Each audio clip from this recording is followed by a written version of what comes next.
오늘 우리에게 주시는 하나님의 말씀을 봉독합니다. 에베소서 5장 22절부터 33절까지 말씀입니다. 찾으셨으면 제가 봉독합니다. 아내들이여 자기 남편에게 복종하기를 주께 하듯하라. 이는 남편이 아내의 머리됨이 그리스도께서 교회의 머리됨과 같음이니 그가 바로 몸의 구주시니라. 그러므로 교회가 그리스도에게 하듯 아내들도 범사에 자기 남편에게 복종할지니라. 남편들아 아내 사랑하기를 그리스도께서 교회를 사랑하시고 그 교회를 위하여 자신을 주심같이 하라. 이는 곧 물로 씻어 말씀으로 깨끗하게 하사 거룩하게 하시고 자기 앞에 영광스러운 교회로 세우사 티나 주름 잡힌 것이나 이런 것들이 없이 거룩하고 흠이 없게 하려 하심이라. 이와 같이 남편들도 자기 아내 사랑하기를 자기 자신과 같이 할지니 자기 아내를 사랑하는 자는 자기를 사랑하는 것이라. 누구든지 언제나 자기 육체를 미워하지 않고 오직 양육하여 보호하기를 그리스도께서 교회에게 함과 같이 하나니 우리는 그 몸의 지체임이라. 그러므로 사람이 부모를 떠나 그의 아내와 합하여 그 둘이 한 육체가 될지니 이 비밀이 그도다. 나는 그리스도와 교회에 대하여 말하노라. 33절 말씀 함께 합독하겠습니다. 그러나 너희도 각각 자기 아내 사랑하기를 자신같이 하고 아내도 자기 남편을 존경하라. 아멘. 하나님의 말씀입니다. 오늘도 하나님의 말씀에 은혜 받으시고 새 힘을 얻으시고 또 한 주간 승리하시는 저와 여러분 되시기를 주의 이름으로 축복합니다. 아멘. 이 세상의 역사를 영어로 히스토리라고 그러죠. 히스토리는 His story, 하나님의 역사에서 나온 겁니다. 그러니까 믿음이 있는 사람은 무엇을 믿냐면 이 역사의 주관자는 하나님이시다라고 하는 것을 믿는 겁니다. 하나님이 역사의 주관자이시다라고 하는 것을 믿게 되면 그것을 믿는 사람은 그 다음에 이어져서 나타나는 그 소망이 있습니다. 그것은 뭐냐면 역사의 주관자이신 하나님께 내가 쓰임받기를 원한다는 겁니다. 그 열망, 그 소망이 있는 것이죠. 그렇기 때문에 역사의 주관자가 되시는 하나님께 붙들리고 하나님께 쓰임받기를 원하신다면 그 사람의 인생은 하나님 중심이 되는 것이고, 하나님의 중심이 된다는 것은 하나님 말씀이 중심이 된다는 것입니다. 하나님의 말씀이 나의 중심이 되어서, 내가 중심이 되어서 세상을 살아가는 것이 아니죠. 그렇기 때문에 역사를 이해하게 될 때 내가 중심이 되면 다른 사람들은 내 주변의 곁가지입니다. 그냥 소모품에 불과하다고 생각을 하게 됩니다. 여러분, 인생의 중심이, 역사의 중심이 남성이 되면 그런 때가 있었습니다. 남성이 중심이 되면 여성은 노예로 전락하게 되어버립니다. 그러니까 인류의 역사 가운데 그럴 때가 있었잖아요. 캐나다 역사에서도 보면은 백인이 중심이 되니까 원주민들은 노예로 보이게 되는 겁니다. 그런데 하나님께서 역사를 주관하신다라고 하는, 역사의 주관자가 하나님이시다라고 하는 것을 믿게 되면 아무리 여러 민족들이 모여 산다 할지라도 이 캐나다처럼 내 옆에 있는 사람들과 함께 손을 잡고 갈 수 있습니다. 그러니까 손을 잡고 역사의 주관자가 되시는 하나님의 도구로 쓰임받기를 원한다라고 하는 그런 간절한 열망이, 그 소원이 생기는 것입니다. 그래서 우리는 하나님의 도구로 쓰임받는 하나님의 자녀들입니다. 하나님의 어떤 도구로 쓰임받을까요? 우리 표를 보시겠어요? 우리 한번 다 같이 외쳐볼까요? 시작. 가족과 이웃과 열방을 그리스도께로. 오른손을 안 드시니까는 별로 이렇게 소리가 크지 않은 것 같아요. 우리 오른손 드시고 한번 외쳐볼까요? 이건 외쳐야 돼요. 그래서 표잖아요. 그래서 우리 가슴속에 새기도록 하나님께서 주신 표라고 믿고 다 같이 외칩니다. 시작. 가족과 이웃과 열방을 그리스도께로. 아멘. 가족과 이웃과 열방을 그리스도께로 인도하는 것이 하나님의 뜻에 붙잡히는 도구가 되는 것이죠. 도구로 쓰임받는 것입니다. 그래서 어떤 어려움이 있어요? 주님을 모르는 사람들이 있어요. 우리가 역사의 주관자가 하나님이시다라고 하는 것을 믿으시면 그 사람도 주님을 만나서 역사의 주관자가 하나님이시다라고 하는 것을 믿고 살아가기를 원한다. 그 열망이 우리에게 생기는 것입니다. 그래서 그 영혼이 주님을 만날 수 있도록 하는 도구로 하나님 쓰임받게 하여 주시옵소서. 우리의 기도 제목이 됩니다. 그래서 한 주간도 역사의 주관자 대신할 하나님의 도구로 쓰임받기를 축복합니다. 에베소서라고 하는 성경책 1장부터 계속해서 우리가 말씀을 한 구절씩 한 구절씩 한 장씩 보고 있습니다. 에베소서는 1장부터 6장까지 되어 있습니다. 물론 특별한 예배가 있을 때는 또 다른 본문으로 말씀을 전했지만 그 외에는 에베소서 말씀을 가지고 쭉 전하고 있습니다. 이제 사순절 기간이기도 합니다. 사순절 기간 동안에는 우리 요한복음을 다 하지 못했어요. 그래서 요한복음 뒷부분을 또 역시 같이 다루도록 그렇게 하겠습니다. 에베소서 1장부터 6장까지 있는데 1장부터 3장까지는 주제가 뭐냐면 성도란 누구인가 하는 겁니다. 성도는 하나님의 은혜, 내 노력이 아니라 하나님의 은혜로 구원받은 하나님의 자녀들, 그 사람이 바로 성도이다라고 하는 것을 말씀하고 있습니다. 그 다음에 4장부터 6장까지는 그 하나님의 은혜로 성도로 일컬음을 받는 사람들은 이어서 나타나는 것이 있습니다. 그것은 뭐냐면 하나님의 은혜를 받았기 때문에 바른 신앙생활을 하게 된다는 것입니다. 그러니까는 뒷부분은 성도의 삶에 대해서 계속해서 나오고 있습니다. 하나님의 은혜를 받게 되면은 바른 신앙생활을 하게 되는데 거기에 중요한 두 가지 요소가 있습니다. 하나는 뭐냐면 우리의 내면적인 영역에서 성령님의 다스림을 받게 되는 성령의 충만함이 이루어지게 되는 겁니다. 그리고 성령으로 내가 충만해졌어요. 그러면 반드시 또 외적인 바른 신앙생활로 그 성령의 충만함이 연결이 되는 것입니다. 그래서 열매가 나타나게 되는 것이죠. 여러분 기억나십니까? 지난번 5장에 아주 중요한 구절, 핵심 구절이 뭐냐면 에베소서 5장 18절에 술 취하지 말라 이는 방탕한 것이니 오직 성령으로 충만함을 받으라.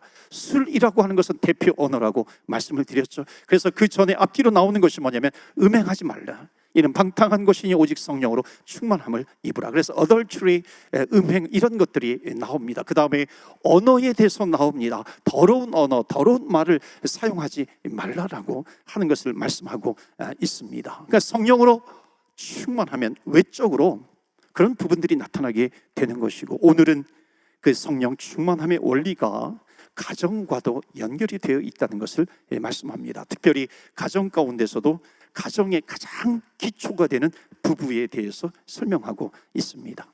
여러분, 가정에 부부 가장 많은 영향력을 주는 가정, 그것에 그렇기 때문에 우리의 신앙생활이 가정에 따라서 많이 달라질 수 있다는 겁니다. 그래서 오늘 그런 자세로 말씀을 보면 좋겠어요. 어찌 보면 우리 믿음의 생활의 열쇠가 가정에도 있겠구나, 그 마음을 가지고서 말씀을 읽습니다. 한번 보실까요? 에베소서 5장 22절입니다. 우리 다 같이 읽겠습니다. 시작. 아내들이여 자기 남편에게 복종하기를 주께 하듯 하라. 아멘. 여러분, 경우에 따라서 남자들이요, 이 말씀 때문에 아주 그 환상에 사로잡히는 경우가 있습니다. 여러분, 이 말씀은 절대로 남자들에게 주신 말씀이 아니에요. 이 말씀은 남편들에게 주는 것이 아니라, 그러니까 남편에게 주었다고 생각해서 아내에게 순종을 강요하게 되잖아요. 이 말씀은 여성들에게 주신 말씀입니다. 아내들에게 주신 거예요. 그러니까 아내들이요, 이렇게 시작하잖아요. 아내들이요. 그러니까 이 말씀은 아내가 적용을 해야 될 것이다. 그러니까 여성들이 이 말씀을 읽으면서 나에게 적용될 말씀으로 읽게 되는 겁니다. 남편에게 복종하기를 주께 하듯 하라. 여러분, 이거는 열등감의 표현이 아니에요. 여기 복종을 순종으로도 바꿀 수 있습니다. 그러니까 이런 관점에서 복종이라고 하는 말은 순종의, 그러니까 사랑의 또 다른 표현입니다. 그러니까 사랑할 때 순종할 수 있는 것이죠. 내가 사랑할 때 남편에게 복종할 수 있다는 겁니다. 사랑할 때 섬길 수 있는 거죠. 23절, 24절을 보면 한 단계 더 나아가는 말씀을 주세요. 23절, 이는 남편이 아내의 머리됨이 더 나아가는 거예요. 그리스도께서 교회의 머리됨과 같음이니 그가 바로 몸의 구주시니라. 그 다음에 24절 끝에 또 반복이 됩니다. 자기 남편에게 복종할지니라. 아내들, 그러니까 남편은 여기 23절에 아내의 머리가 된다라고 하는 것을 성경은 우리에게 보여주고 있습니다. 그리스도께서 교회의 머리됨과 같이. 그런데 왜 하나님은 이 남편에 대한 아내의 순종을 교회와 그리스도의 관계로 비교해서 이것을 설명하고 있을까요? 여러분, 순종하라라고 하는 말씀을 통해서 주시는 아주 중요한 메시지가 있어요. 교회는 성도를 이야기합니다. 그러니까 성도들이 그리스도께 순종하면 반드시 보게 되는 것이 있습니다. 그것이 뭐냐면은 우리가 순종하면 하나님의 능력을 보게 될 줄로 믿습니다. 그러니까 순종하면 하나님의 역사하심을 체험하게 된다는 것입니다. 홍해 바다가 갈라졌잖아요. 무엇을 통해서? 모세의 순종을 통해서 홍해 바다가 갈라지는 하나님의 역사가 나타났다는 것입니다. 그러니까 순종할수록 하나님의 능력을 체험해요. 순종은 목적이 아닙니다. 복종은 목적이 아니에요. 순종 복종이 이게 목적이 되면은 맹종하게 됩니다. 그런데 순종의 목적은 하나님의 능력 체험입니다. 하나님하고 연결되어 있는 순종이에요. 그러니까는 왜 순종을 아내와 이 남편의 관계와 연결해서 설명하고 있냐면요, 내가 남편에게 순종하면 순종할수록 남편에게 남자의 능력이 나타난다는 것입니다. 순종하면 순종할수록 하나님의 능력이 나타나는 것처럼 하나님께 순종하면 남편에게 순종할수록 남자의 능력이 나타나게 된다는 것입니다. 그럼 남편은 그런 것 같아요. 남편으로부터 긍정적인 에너지가 나올 수도 있고요, 부정적인 에너지도 나올 수 있습니다. 그러니까 건강하고 부정적인 에너지가 나오지 않으면 불순종함으로 말미암아 가정이라든지 일터에서 결국은 어떻게 됩니까? 역할을 감당할 때 그 능력이 점점 저하가 되는 겁니다. 능력이 나타나지 않는 거죠. 그런데 반대로 아내가 남편에게 순종하면 순종할수록 벌어지는 것이 뭐예요? 나타나는 것이 남편들은 단순하다는 겁니다. 그러니까 단순하고 그렇기 때문에 잠재되어 있는 능력이 있어요. 그 잠재되어 있는 능력이 계속해서 살아나게 된다는 겁니다. 그러니까 남자의 잠재적인 능력이 나오면 남자가 남자다워지는 것입니다. 아내는 남편을 가정의 머리로 받아들이고 최선을 다해서 순종해라 라고 하는 말씀이죠. 남편을 남편답게 만드는 열쇠가 아내의 순종입니다. 그러니까 남편은요, 아내가 순종을 할 때에 이 사람이 나를 사랑하고 있구나, 그러니까 남자는 비로소 그때 그것을 느끼게 된다는 겁니다. 자, 질문을 할까요? 왜 주님께 복종하듯 남편에게 복종하라 이렇게 강조하고 있을까요?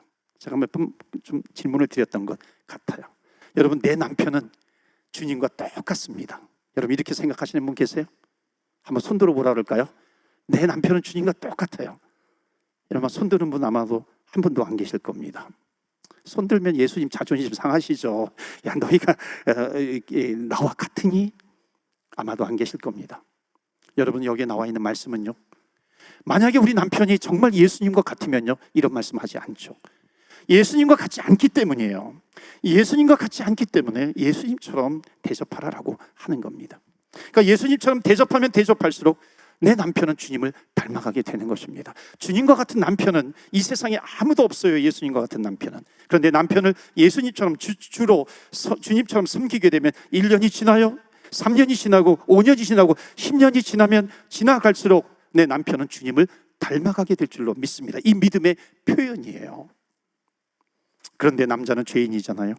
아내의 순종을 그 사랑으로 여기지 않고 어찌 보면 또 당연한 것으로 여길 수 있어요. 그러니까 아내의 순종 때문에 남편은 손 하나 까딱하지 않고 사는 것이 습관처럼 될 수가 있다는 겁니다. 그렇기 때문에 25절 보실까요? 하나님께서 남자들에게 주신 말씀이 있습니다. 자, 25절을 읽겠습니다. 다 같이 25절 읽습니다. 시작. 남편들아, 아내 사랑하기를 그리스도께서 교회를 사랑하시고 그 교회를 위하여 자신을 주심같이 하라. 아멘. 아멘 하셔야죠. 특히 남편들은 아멘 하셔야 합니다. 남자들은요, 여자들이 사랑하는 마음으로 순종을 계속하게 되면 이것을 사랑으로 여기지 못하는 그 약점을 가진 죄인이에요. 우리 모두는 죄인이잖아요. 그러니까 하나님은 남편들에게 그리스도께서 교회를 사랑하시듯이 아내를 사랑하라, 이 말씀을 주셨습니다. 그런데 여기에서 그리스도께서 교회를 사랑하듯이, 아까도 말씀을 드렸죠. 교회는 성도입니다. 그러니까 예수님이 성도들을 사랑하시는 그 사랑은 어떤 사랑이에요? 그리스도께서 성도를 사랑하시는 그 사랑은 십자가의 희생적인 사랑입니다. 즉, 남편이 해야 될 사랑은 뭐냐면 희생적인 사랑입니다.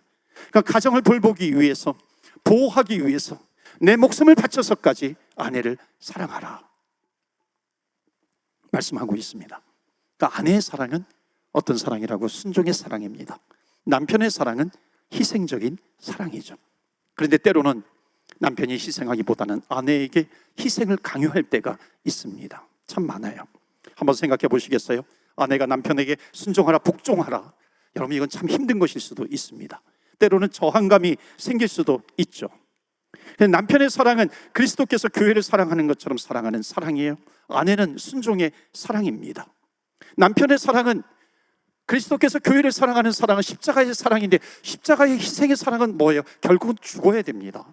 죽는 사랑이죠. 죽기까지 사랑하는 사랑입니다. 그러면 순종이 쉬울까요? 죽는 것이 쉬울까요? 순종이 더 쉬워 보여요. 순종이야 마음이 있든지 없든지 뭐 이렇게 억지로라도 끌려갈 수 있는 그런 순종이 가능할 수도 있잖아요. 그런데 죽기까지 사랑한다, 이것은 절대적인 사랑입니다. 어찌 보면 남자에게 주어진 책임이 훨씬 더 큽니다. 그렇기 때문에 서로 돕는 배필이 되라, 도와주면서 살아야 된다, 도와주어야 한다는 것입니다. 요즘 아내들은 힘이 너무 세지는 것 같아요. 그래서 그런 말들이 있어요. 사자성어를 바꾼 것이 있어요. 참 재밌더라고요. 진인사 대처명, 최선을 다하며 아내의 명령을 기다린다. 처와 만사성인가요? 아내와 화목하면 만사가 풀린다. 지성이면 감처, 지성을 다하면 처가 감동한다, 뭐 이런 거예요. 사필귀처, 모든 것은 아내의 결정대로 따르게 되어 있다. 그러니까 점점 힘이 세지니까 이런 말들이 나오는 거예요. 같습니다. 남자나 여자나 서로 주장하면서 싸운다면 절대로 화목되지 않습니다. 그러니까 사실 교회는 남편과 아내, 가정에 대해서 대안을 주고 있습니다. 대안이 무엇인가요? 결국 남자가 해야 될 일은 무엇인가요? 십자가를 지는 사랑이에요. 그리스도가 교회를 사랑하듯이 사랑하는 그 십자가의 희생적인, 죽기까지 사랑하는 그 사랑입니다. 아내의 사랑은 순종하는 사랑이에요. 여러분, 죽기까지 사랑한다라고 하는 것은 무슨 뜻일까요? 그냥 죽는 거예요? 죽기까지 사랑하는 겁니까? 그리스도께서 교회를 사랑하는 건 그 원리는 무엇입니까? 그 죽기까지 사랑한다라고 하는 것은 그것은 무엇입니까? 성도의 허물과 죄를 담당하시는 십자가의 죽음입니다. 그렇다면 남편이 아내를 사랑하는 것이 그리스도께서 교회를 사랑함과 같이 사랑하라라고 하는 것은 여자의 죄와 허물을 담당할 수 있어야 한다는 것입니다. 이것이 남자의 사랑이죠. 여자의 허물과 죄가 있는데 그것을 감당하지 못해요? 그 남자의 자격이 없어지는 겁니다. 감당할 수 있어야 하는 것이죠. 예수님처럼 그 죄와 허물을 감당할 수 있는 그 사랑을 누구에게 주셨는가? 남편들에게 주셨다라고 하는 겁니다. 물론 쉽지 않아요. 쉽지 않습니다. 그렇기 때문에 이 성경에 원리가 있습니다. 그것은 뭐냐면 성령으로 충만하라. 성령으로 충만하라. 여기에 열쇠가 있습니다. 성령으로 충만하면 된다는 것이죠. 성령으로 충만하지 않으면 내 힘으로는 도저히 감당할 수가 없다는 것입니다. 여러분, 순종이 쉬워요? 죽는 것이 쉬워요? 성령으로 충만하면 모든 것을 감당할 수 있습니다. 여러분, 그 사랑은 허물조차도 그 사랑하는 그 사랑이잖아요. 결혼식 때 신랑 신부가 입장을 합니다. 결혼식 할 때 신랑 신부가 입장을 할 때 보면은 신랑이 먼저 입장을 했어요. 그 다음에 아버지가 아내를 데리고 들어갑니다. 그리고 신랑에게 건네주잖아요. 한 번은 제가 이것을 결혼식 그 주례사를 좀 준비를 하다가 한번 성경적으로 생각을 해 보았어요. 여기에 무슨 성경적인 의미가 있을까? 있더라고요. 자기 딸을 넘겨주면서 아버지가 무슨 생각을 했을까요? 아버지는 이 딸의 모든 허물, 장점, 단점, 죄와 허물까지도 다 알고 있는 사람이 누구예요? 그 연약함까지 알고 있는 사람이 아버지입니다. 그러니까는 아버지는 이제 나는 이 딸을 건네주면서 나는 이 딸을 사랑하고 허물이 있지만 그것을 알지만 내가 용서하면서 지켜주고 보호해줬어. 이제 그것을 내 역할을 자네에게 넘기네. 그러면서 사위에게 넘겨주는 것이죠. 여러분, 제일 큰 사랑이 뭐예요? 죄와 허물을 덮어주는 사랑이죠. 보통 부모님들이 그러잖아요. 그래서 믿는 사람에게 결혼해, 믿는 사람과 결혼해야 돼, 믿음 좋은 남자와 결혼해야 돼, 그러잖아요. 왜 그렇겠습니까? 여러분, 남편의 사랑은 예수님의 사랑을 모르고서는 이루어질 수가 없습니다. 왜냐하면 남편의 사랑은 뭐예요? 십자가의 사랑이기 때문에 그렇습니다. 그러니까 남편의 사랑은 뭐냐면 대신 죽는 사랑입니다. 그러니까 예수님을 모르는 남편은 그 사랑의 한계가 분명히 있는 것입니다. 그 남편의 사랑은 뭐라고요? 허물과 죄를 책임지는 겁니다. 그렇기 때문에 창세기에 아담과 하와가 나오잖아요. 그 아담은 남자다운 남자가 아니죠. 왜냐하면 같이 죄를 지었어요. 그런데 뭐라고 그래요? 자기가 책임질 생각은 안 하고 하와 때문에 그러잖아요. 모든 것을 넘깁니다. 남자답지 않다는 겁니다. 그러고 보면 다윗은 범죄를 했지만 정말 하나님 마음에 합한 사람이잖아요. 그래도 다윗이 괜찮은 인물이 된 것은 뭐냐면 밧세바와 범죄를 합니다. 그러니까 밧세바와 함께 범죄를 하는데 절대로 다윗은 밧세바 때문에 그러지 않았어요. 저 여자가 나를 유혹했기 때문에 내가 죄를 지었습니다. 그러지 않습니다. 그 모든 것을 자기가 다 감당을 합니다. 그리고 하나님 앞에 서죠. 그 하나님, 내가 죄인입니다. 내가 하나님 앞에 죄를 지었습니다. 하나님 앞에 그 모습으로 서게 되는 것. 그럴 때에 일말의 희망을 거기에서 보게 되는 겁니다. 이것이 남자의 역할이죠. 우리는 하나님 앞에서 그런 모습을 가지고 서야 합니다. 그러면요, 하나님께서 주시는 축복이 있습니다. 자녀들이 정서적으로 안정감을 갖게 된다는 것입니다. 그리고 사랑은 희생적인 사랑인데 또 여성들이 원하는 사랑, 남성들이 원하는 사랑 가운데 하나가 표현해주는 사랑입니다. 사랑은 표현해야 됩니다. 왜냐하면 표현하면 지치지 않습니다. 표현하면은 일어날 수 있는 거예요.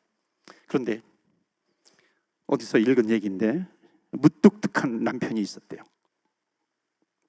표현도 잘 하지 않는 사람인데 아내가 이제 시한부 인생으로 곧 죽게 되었어요. 그 시한부 인생으로 옆에서 죽어가는데 이 남편이 충격을 받은 겁니다.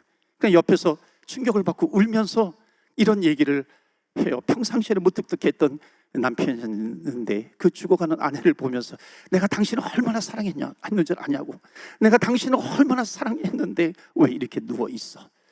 갑자기 아내가 시한부 인생으로 죽어가는데 갑자기 어디에서 힘이 났는지 그 남편의 이야기를 듣고 벌떡 일어나더래요. 그러면서 아니 여보, 왜 그 얘기를 나한테 해주지 않았어? 왜 진작 해주지 않았어? 그리고서 죽어가는 아내가 벌떡 일어나더라는 겁니다. 그러면서 그 다음부터는 아주 행복하게 잘 살았다고 하는 그런 내용이에요. 여러분, 남편의 그 사랑의 고백은요, 부활의 능력이 있는 겁니다. 죽어가는 사람을 살릴 수 있는 부활의 능력이 있는 거예요. 표현이 그만큼 중요하다는 것입니다. 또 이런 남편도 있어요. 아내가 돌아가셨어요. 관에다 넣어서 이제 2층인가 3층인데 계단에서 내려오는데 이 벽에 부딪힌 거예요. 그러니까 벽에 부딪히는 충격으로 아내가 살아난 거예요. 그러니까 얼마나 좋아요. 그래서 살다가 또 며칠 있다가 아내가 또 돌아가신 거예요. 그래도 간에 넣어서 이렇게 내려가는데 남편이 뭐라 그러냐면 조심해, 벽에 부딪히면 큰일 나, 벽에 부딪히면 큰일 나 그러더래요. 이게 나쁜 남편이죠. 이런 부부 관계 이야기들이 있습니다. 실제로 이런 부부가 있었어요. 아내가 운전을 잘 못합니다. 그러니까 아내가 남편보다 일반적으로 보면은 좀 이렇게 운전이 서툴잖아요. 그래서 남편이 옆에 있으면 아주 얼마나 불안해요. 그래서 한 번은 남편이 아내에게 그런 얘기를 했어요.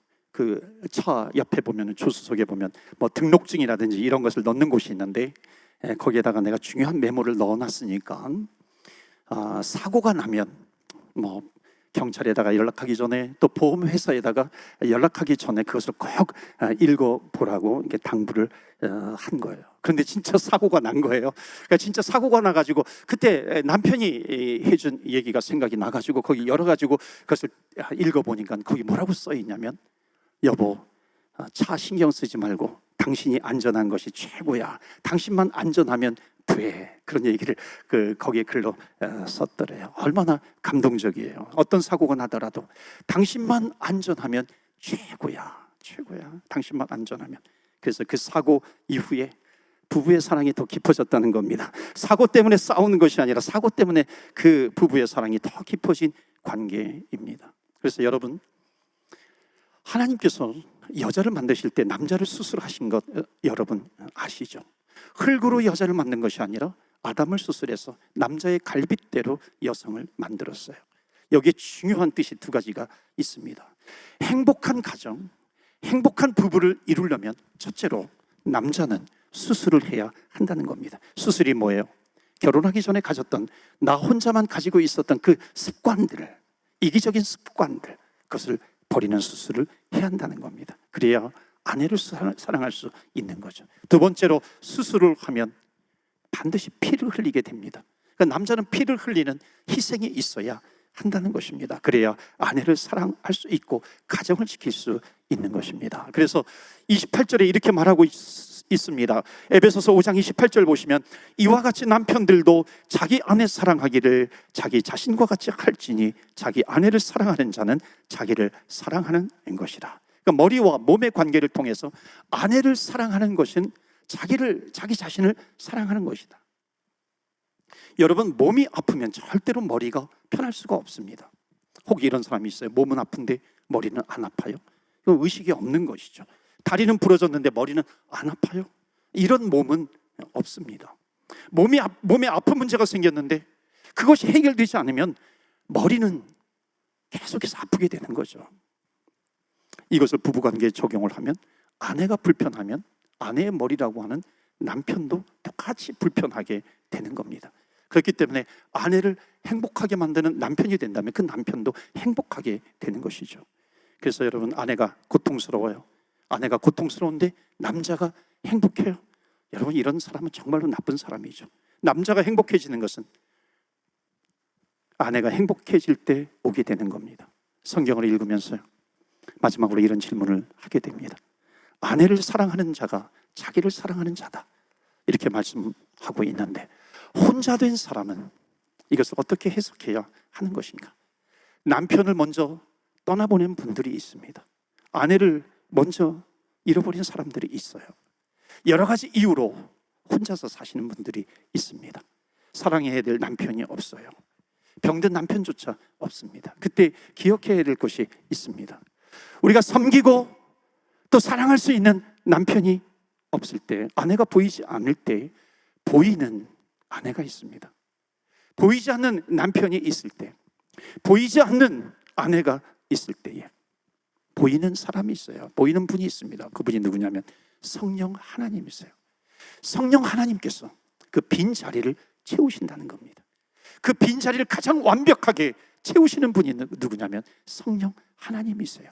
그렇기 때문에 내가 비록 혼자 있다 할지라도 그 성령 하나님을 위해서 최선을 다해서 순종하며 섬기면서 나아갈 때에 그 가정의 빈자리는 하나님께서 채워주시는 은혜가 가득하게 됩니다. 마지막 말씀을 보시겠어요? 에베소서 5장 29절입니다. 누구든지 언제나 자기 육체를 미워하지 않고 오직 양육하여 보호하기를 그리스도께서 교회에게 함과 같이 하나니. 30절에 우리는 그 몸의 지체입니다. 33절 말씀, 그러나 너희도 각각 자기의 아내 사랑하기를 자신같이 하고 아내도 자기 남편을 존경하라. 여기 29절에 보시면은 그리스도가 교회를 보호하기 위해서, 보호하기를 그리스도께서 교회에게 함과 같으니, 이게 무슨 말씀이냐면 그리스도는 교회를 보호하기 위해서 최선을 다하신다는 겁니다. 여러분, 최선을 다한다, 이 말씀이 주시는 은혜가 있습니다. 즉 그리스도의 사랑과 순종의 원리가 있는 가정은 아내가 조금 부족해 보여요.